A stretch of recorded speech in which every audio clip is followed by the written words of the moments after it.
बिस्मिल्लाहिर्रहमानिर्रहीम, अस्सलाम वालेकुम। आप देख रहे हैं सीधी बात बीनेट सलीम के साथ। इंटरेस्टिंग एक वाकया आपके सामने रखना है। सबसे पहले तो मैंने आपको एक शख्सियत के बारे में दोबारा से उनका इंट्रोडक्शन कराना है। वो शख्सियत है पाकिस्तान की पार्लियामेंट के ऑपोजिशन लीडर जनाब इज्जत माब उमर अयूब साहब। उमर अयूब साहब क्यों इंपॉर्टेंट है? उमर अयूब साहब इसलिए खास अहमियत के हामिल हैं कि पाकिस्तान की नेशनल असेंबली के एक तो वो ऑपोजिशन लीडर हैं, दूसरा वो पोते हैं फील्ड मार्शल जनरल अयूब साहब के, वो साहबजादे हैं कैप्टन गौहर अयूब साहब के।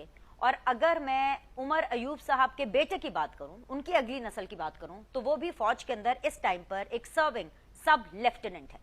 ये बायोग्राफी उनके बारे में बताना इसलिए जरूरी था कि सियासत और लीडर कभी कभी कुछ इतनी अनहोनी चीजें करा लेते हैं कि मुझ जैसे आप जैसे लोग हैरान परेशान हो जाते हैं कि जिनकी पिछली नस्लें फौजियों से रिलेटेड, जिनकी अगली नस्ल फौज से रिलेटेड, जिनका खाना पीना ओढ़ना बिछोड़ना सब कुछ फौज ने किया, यहां तक कि आज अगर उमर अयूब साहब पार्लियामेंट के अंदर मौजूद हैं और अगर आज उमर अयूब साहब नेशनल असेंबली के ऑपोजिशन लीडर हैं तो इसमें इनका खानदान का बहुत बड़ा हाथ है।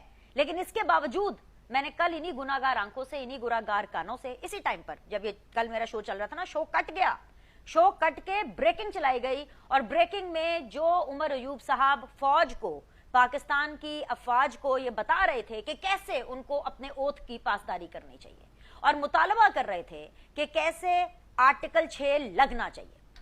ख्वाजा आसिफ साहब उठे, वो उस वक्त पार्लियामेंट के अंदर मौजूद नहीं थे, थोड़ी सी देर में आए। उनको बताया गया कि उमर अयूब साहब का जो नॉलेज और जो भाषण उन्होंने नेशनल असेंबली में दिया उसके ये मंदरजात थे।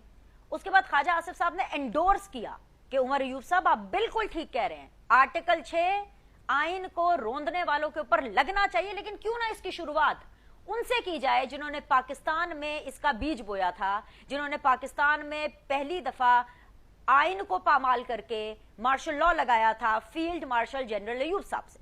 बस ये कहना था। उसके बाद उमर अयूब साहब तो छतों को जाके लग रहे थे और पूरा प्रोग्राम, जिसका मुझे बड़ा दुख हुआ कि हमारे गेस्ट बैठे होते हैं, इतना अच्छा प्रोग्राम करते हैं, लेकिन प्रोग्राम कट करके नेशनल असेंबली का सेशन और उसमें बाकी बात इसी पर होती रही कि जी मैं बात नहीं करने दूंगा, मुझे बात करनी है, मैं बात नहीं करने दूंगा, मुझे बात करनी है। इससे भी ज्यादा मजे की बात यह है कि ऑपोजिशन लीडर और पूरी की पूरी जो ऑपोजिशन है, उन्होंने speaker national assembly Ayaz Sadiq साहब से कल के सेशन से पहले, उस बैठक से पहले ये डिसाइड किया कि तकरीर कितनी देर की होगी और आज हमने तकरीर में क्या क्या चीजें डिस्कस करनी है।